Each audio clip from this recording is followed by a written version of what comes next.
अखिल भूमंडलीय सर्व शिरोमणि मुनि समाज के संस्थापक आदि मुनीश्वर योगेश्वर सदगुरुदेव शिव मुनि महाराज की जय। उपस्थित मुनि वृंद, साधु सज्जन वृंद, संत वृंद, साधक वृंद, आध्यात्म ज्ञान के जिज्ञासुओं और प्रेमियों, सभी श्रोता वृंद, आप सभी को मेरा कोटिशः नमन, सप्रेम जय जीव। तो आध्यात्मिक चर्चा चल रही है और हम लोग सदगुरुदेव शिव मुनि महाराज रचित ग्रंथ आत्मबल, मनोबल और इच्छा शक्ति के अंतर्गत अध्याय 13 पर चर्चा कर रहे हैं, स्वावलंबन। और उसी के अंदर अनेक छोटे छोटे शीर्षक देके सदगुरुदेव हम लोग को स्वावलंबन के बारे में समझा रहे हैं। यहाँ पर एक छोटा सा शीर्षक दिए हैं, भय की व्यर्थता। अब इसी पर चर्चा कर लेते हैं, है ना। एक मनुष्य ने हमसे कहा कि हमें भगवान को ना मानते हुए डर मालूम होता है कि ऐसा ना हो कि भगवान को ना मानने से भगवान हमें मार डालें। हमने कहा कि भगवान ने अपने मानने वालों को ही कौन जिंदा छोड़ दिया है। भगवान को मानने वाले सब के सब मर गए और मरते जाते हैं, फिर भगवान को ना मानना ही अच्छा है। बिना निर्भय हुए तुम कुछ नहीं कर सकते और किसी को नहीं। जो भगवान को भी डरता है वह पूर्ण निर्भय नहीं है।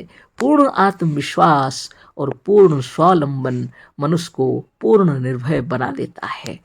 पूर्ण निर्भय का मार्ग काल्पनिक ईश्वर नहीं रोक सकता।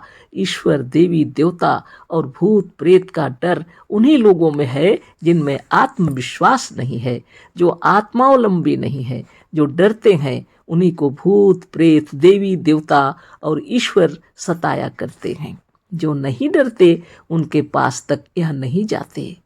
हमने तो यह प्रतिज्ञा कर ली है कि हम देवी देवता, भूत प्रेत, मजहब और ईश्वर की जड़ खोद कर बहा देंगे। ईश्वर, भूत प्रेत और देवी देवता के रहने का स्थान मूर्खों का मस्तिष्क है। यह तो मूर्खों की कल्पनाओं और मजहबी कथाओं के भीतर है, वास्तव में नहीं है। ईश्वर की कल्पना आत्मविश्वास रूपी दूध के लिए खटाई के तुल्य है। ईश्वर को मानने वाले कहते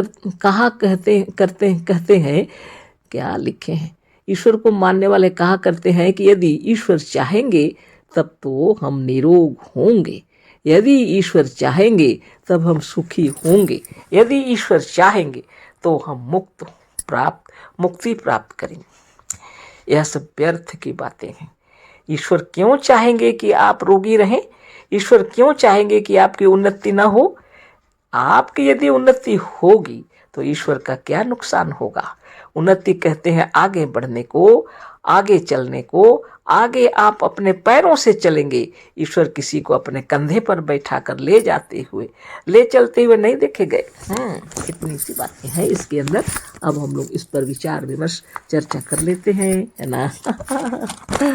सदगुरुदेव शिव मुनि महाराज की जय। गुरुदेव लिखे हैं, एक मनुष्य ने हमसे कहा कि हमें भगवान को ना मानते हुए डर मालूम होता है कि ऐसा ना हो कि भगवान को ना मानने से भगवान हमें मार डालें। तो गुरुदेव उसको कह रहे हैं हमने कहा कि भगवान ने अपने मानने वालों को ही कौन जिंदा छोड़ दिया है। भगवान को मानने वाले सबके सब मर गए और मरते जाते हैं, फिर भगवान को ना मानना ही अच्छा है। बिना निर्भय हुए तुम कुछ नहीं कर सकते और किसी को नहीं। जो भगवान को भी डरता है वह पूर्ण निर्भय नहीं है। सदगुरुदेव शिव मुनि महाराज की जय। जहाँ जैसी जरूरत पड़ी वहाँ वैसा ही बतलाए हैं गुरुदेव, लेकिन हम लोग को अच्छी तरह बतला दिए हैं कि भगवान नाम का कोई भी जिंदा नहीं है। ऐसा कोई व्यक्ति ऐसा नहीं है। भगवान कहीं है ही नहीं। सदगुरुदेव हम लोग को समझा दिए यह मनुष्य की कपोल कल्पित भावनाएं हैं। ऐसा ईश्वर कहीं नहीं है जैसा लोग कहते हैं। ईश्वर सब जगह है, ईश्वर सर्वशक्तिमान है, ईश्वर सबको देख रहा है। ये सब बेकार व्यर्थ की बातें हैं। ऐसा ईश्वर कहीं नहीं है जो सब जगह विद्यमान हो। ऐसा नहीं है, ऐसा ईश्वर है ही नहीं। सदगुरुदेव उसको कपोल कल्पित बताए हैं। अगर आपके हृदय में ये दृढ़ विश्वास जम जाता है साधन करते करते, तो आपको यह समझ में आ जाता है सदगुरुदेव की वाणी। आपको समझ में आ जाती है कि ईश्वर नाम का कोई तत्व नहीं है, सब मनुष्य की कल्पना मात्र है ना। और यह जीव ही ईश्वर है और यह जीव सर्वश्रेष्ठ है ना। जब आप इसको अच्छी तरह जान जाते हैं कि भगवान का अता पता ही नहीं है तो आप क्यों डरेंगे? आप क्यों डरेंगे? भगवान जब होगा तो मारेगा ना आपको। भगवान तो है ही नहीं, आपको कौन मारेगा? केवल आपकी भावनाएं आपको जिंदा रखती हैं, आपकी भावनाएं आपको मारती हैं। बस गुरुदेव यही बताए हैं। अपने हृदय में जब विचार उत्पन्न होते हैं कि कोई हमारे ऊपर जादू टोना कर रहा है तो डर से भय से बीमार हो जाते हैं। और जब गुरुदेव का ज्ञान आप आरंभ कर लेते हैं और समझ लेते हैं कि इस ओमकार के जाप करने से भूत प्रेत पिशाच भाग जाते हैं तो आपका भय भी खत्म हो जाता है। इस चक्र भेदन को कर लेने से शरीर का रोम रोम निर्मल और निरामय हो जाता है, चाहे असाध्य से असाध्य बीमारी ही क्यों न हो। और आप जब चक्र भेदन करने लगते हैं तो सब बीमारी छूमंतर हो जाती है। आप जो भोजन करते हो अमृत में परिणत हो जाता है। सदगुरुदेव कहते हैं जितनी औषधियां हैं सब मनुष्य ने बनाए हुए हैं। जितने पेड़ पौधों से लेकर के है ना, सो उसके अंदर से जो रस को लाए हैं या उनके खाल या इसी जैसे जो कुछ भी हो, यह मनुष्य की कल्पनाओं के साथ पेड़ पौधों के जीवन के साथ काज कर रहे हैं। सबसे बड़ी शक्ति आत्मा के अंदर है, सबसे बड़ी शक्ति। आप अगर उस बात को ठीक से समझ जाएंगे तो भगवान नाम का तत्व जब बाहर में है ही नहीं तो आपको क्यों मारेगा? आप उसे माने या ना माने, है ना। वो मानने से कितना, ना मानने से कितना। और मरना तो निश्चित है क्योंकि मनुष्य ने स्वयं बनाया हुआ है। मरना कोई खराब चीज नहीं है, लेकिन जल्दी मर जाए ऐसा नहीं चाहते हैं कोई। हाँ, कार्य पूरा हो गया सब तरह से, अब हम रह के क्या करेंगे, तब स्थूल शरीर छोड़ना वो अलग बात है। अकारण छोटे छोटे नन्हे बच्चों को कौन छोड़ के मरना चाहेगा? वो बात अलग है। इसीलिए साधन ध्यान तपस्या करके अपने आयु को बढ़ा सकते हैं, है ना। तो सदगुरुदेव कह रहे हैं कि हमने कहा कि भगवान को नाम मानने से भगवान कौन सब किसी को बचाए हैं, वो लोग को भी तो मरते हुए देखे हैं सबों ने, है ना। गुरुदेव कह रहे हैं ऐसा ना हो कि भगवान को नाम मानने से भगवान हमें मार डाले। हमने कहा कि भगवान ने अपने मानने वालों को ही कौन जिंदा छोड़ दिया है। भगवान को मानने वाले सब के सब मर गए और मरते जाते हैं। फिर भगवान को नाम मानना ही अच्छा है। तो निर्भय होने के लिए गुरुदेव कह रहे हैं कि जो भगवान को डरता है तो पूर्ण रूप से निर्भय नहीं है, वो बहुत शक्तिशाली है, किसी से नहीं डरता है, लेकिन भगवान से डरता है तो पूर्ण निर्भय नहीं है ना। पूर्ण आत्मविश्वास और पूर्ण स्वावलंबन मनुष्य को पूर्ण निर्भय बना देता है। पूर्ण निर्भय का मार्ग काल्पनिक ईश्वर नहीं रोक सकता। काल्पनिक ईश्वर कैसे रोकेंगे? तो कल्पना की चीज है ना। इसलिए देवी देवता ईश्वर भूत प्रेत ये सबसे डरना बेकार है ना। इसलिए गुरुदेव समझा रहे हैं सदगुरु के शब्दों में, ईश्वर देवी देवता और भूत प्रेत का डर उन्हीं लोगों में है जिनमें आत्मविश्वास नहीं है, जो स्वावलंबी नहीं है। जो आत्मविश्वास जिसके अंदर नहीं है, अपने भरोसा अपने ऊपर नहीं है, वही लोग भूत प्रेत देवी देवता ये सबको मानते हैं और वो लोग का सहारा समझते हैं। सब झूठी बातें। झूठी क्या, उन कल्पनाओं के अंदर क्या शक्ति है? कुछ नहीं। जो फल भी अगर प्राप्त होता है तो अपनी आत्मा के विश्वास से प्राप्त होता है, अपनी आत्मा की महिमा से प्राप्त होता है। जो आत्मदेव आपको सब कुछ दे रहे हैं उसी आत्मा को आप तिरस्कृत करते हैं, बहुत दुख की बात है। सदगुरुदेव कह रहे हैं जो डरते हैं उन्हीं को भूत प्रेत देवी देवता और ईश्वर सताया करते हैं। निश्चित बात है, जो डरते हैं उनको भूत प्रेत भी डराते हैं, देवी देवता भी डराते हैं, ईश्वर भी डराते हैं। डरने वाले को कौन नहीं डराएगा? जो नहीं डरते उनके पास तक यह नहीं जाते, और जो नहीं डरते उनके पास तक भी यह नहीं जाते हैं। कैसे जाएंगे? हमने तो यह प्रतिज्ञा कर ली है, कहते हैं गुरुदेव कि हम देवी देवता भूत प्रेत मजहब और ईश्वर की जड़ खोद कर बहा देंगे, है ना।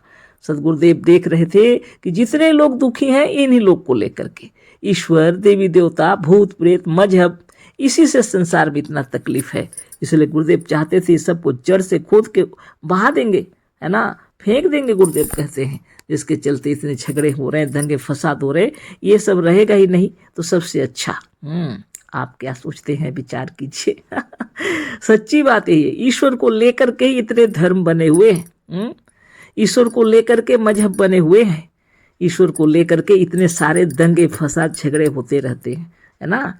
कोई ईश्वर का नाम क्या बताया, कोई ईश्वर का नाम क्या बताया। हिंदू मुस्लिम सिख ईसाई बना के बैठे हैं मनुष्य आत्मा। ध्यान और तपस्या भी इसके अंदर में वो भी पिसा जाता है ना। इसलिए ये सब चीज किस काम का। गुरुदेव कहते हैं ईश्वर भूत प्रेत और देवी देवता के रहने का स्थान मूर्खों का मस्तिष्क है ना। ये कहीं तो रहते नहीं है, केवल मूर्खों के मस्तिष्क में रहते हैं। यह तो मूर्खों की कल्पनाओं और मजहबी कथाओं के भीतर हैं, वास्तव में नहीं है। कितनी बड़ी बात गुरुदेव बोल रहे हैं। ये सब चीजें केवल मूर्खों की कल्पनाओं के भीतर, मजहबी कथाओं के भीतर रहते हैं, वास्तव में इनका कहीं अस्तित्व ही नहीं है ना। तो इससे क्यों डरेंगे आप। ईश्वर की कल्पना आत्मविश्वास रूपी दूध के लिए खटाई के तुल्य है। जैसे दूध में अगर खट्टा डाल देंगे तो फट जाता, उसी तरह आत्मविश्वासी के भीतर अगर ईश्वर के बारे में कोई कल्पना के बारे में भय आ गया, समझ लो जी खटाई की तरह ही है ना। ईश्वर को मानने वाले कहा करते हैं यदि ईश्वर चाहेंगे तो हम निरोग होंगे। हाँ, क्यों साधन करेगा फिर वो, है ना। उसके मन में जब ये बात रहेगी ईश्वर चाहेंगे तो हम निरोग होंगे, तो क्यों साधन करेगा। यदि ईश्वर चाहेंगे तब हम सुखी होंगे तो क्यों काम करेगा। यदि ईश्वर चाहेंगे तो हम मुक्ति प्राप्त करेंगे तो क्यों परिश्रम करेगा। कितनी व्यर्थ की बातें हैं, है ना। गुरुदेव कह रहे हैं यह सब व्यर्थ की बातें हैं। ईश्वर को चाहेंगे कि ईश्वर क्यों चाहेंगे कि आप रोगी रहें, ये भी बहुत बड़ी बात। गुरुदेव कह रहे ईश्वर क्यों चाहेंगे कि आप रोगी रहें, भला क्यों चाहेंगे। ईश्वर क्यों चाहेंगे कि आपकी उन्नति ना हो। क्यों चाहेंगे बताइए। बहुत बड़ी बात है। आपकी यदि उन्नति होगी तो ईश्वर का क्या नुकसान होगा। उन्नति कहते हैं आगे बढ़ने को, आगे चलने को। आगे आप अपने पैरों से चलेंगे। ईश्वर किसी को अपने कंधे पर बैठा कर ले चलते हुए नहीं देखे गए, है ना। तो इतनी सारी बातें कपोल कल्पित हैं, इसको खूब सोच लीजिए। ईश्वर के संबंध में हो, चाहे भूत प्रेत के संबंध में हो, चाहे देवी देवताओं के संबंध में हो, जितनी कथाएं और कहानियां हैं उसी में ही उनका वास स्थान है। और मूर्खों की मस्तिष्क की उपज है, और ज्ञानियों के पास ये फटकते भी नहीं।